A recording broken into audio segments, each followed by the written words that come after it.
Hey, it is Lex from Prestine's, and I want to teach you how I'm studying the Bible in this current season. So, one of my favorite apps to use is the Blue Letter Bible app. Let me just show you how this works. So, I currently have mine set up where it is showing two versions of the app at once, or two translations, I should say, because one of my favorite ways to read the Bible is in the King James, as that holds the original Hebrew and Greek definitions of the word that have basically been translated into current English, in a sense. But the words that are used in the King James can be traced back to how the scriptures were originally written in Greek and Hebrew. And then there's the amplified because it amplifies, right? It provides a little more context to what is going on and just helps increase understanding. So, I won't get into too much with this because the most important thing with this is honestly, if you hit a verse, it allows you to study it, right? So you can tap onto this concordance. And one of my favorite parts about the concordance, again, in reading the King James Version of the Bible, it shows you the words, or it is written in a way that it easily translates back to the original Hebrew and Greek words that were used at the time that the Bible was written. So the Strong's concordance here now allows you to do a deeper study. In the case of Psalm 1, verse 1, we can look at what the first word means, right? The verse itself is, "Blessed is the man that walketh not in the counsel of the ungodly, nor standeth in the way of sinners, nor sitteth in the seat of the scornful." But what does that really mean? What does it really mean? What they mean by it when they originally spoken in Hebrew?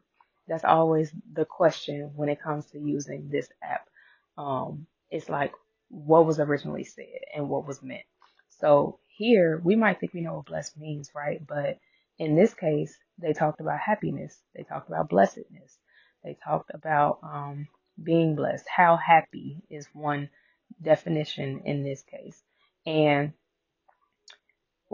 one of the things that this particular app does, especially for this concordance, it shows you how many times blessed was used, or whichever word we're referring to. But for the sake of this example, blessed was used 45 other times in the Bible. And if you scroll all the way down, it literally shows you those 45 times.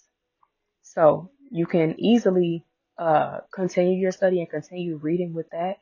But if you wanted to know how the author meant to use the word specifically, you can look under this lexicon, this very first lexicon, and you can trace the specific verse that you're currently reading to the definition. Now that's when you like start going deep into your studies. But honestly, the outline of the biblical usage and the Strong's definition, that will suffice. And one of the other great things about this app is it also tells you how to pronounce the Hebrew or Greek word that you're looking up. You would just hit that little icon right there with that microphone, and then literally the app speaks the word for you. So great, and I definitely recommend it.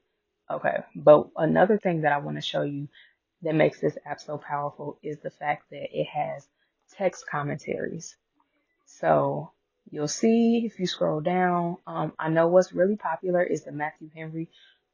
Read it, okay? I recommend you read it. Another one that I have found is helpful in my studies is the David Guzik commentary. It's very easy to read and it basically breaks down the Bible, giving way more context to whichever chapter or whichever book it is that you are studying. So I definitely recommend reading the commentaries so that you can get a greater understanding. And this app holds them right there for you.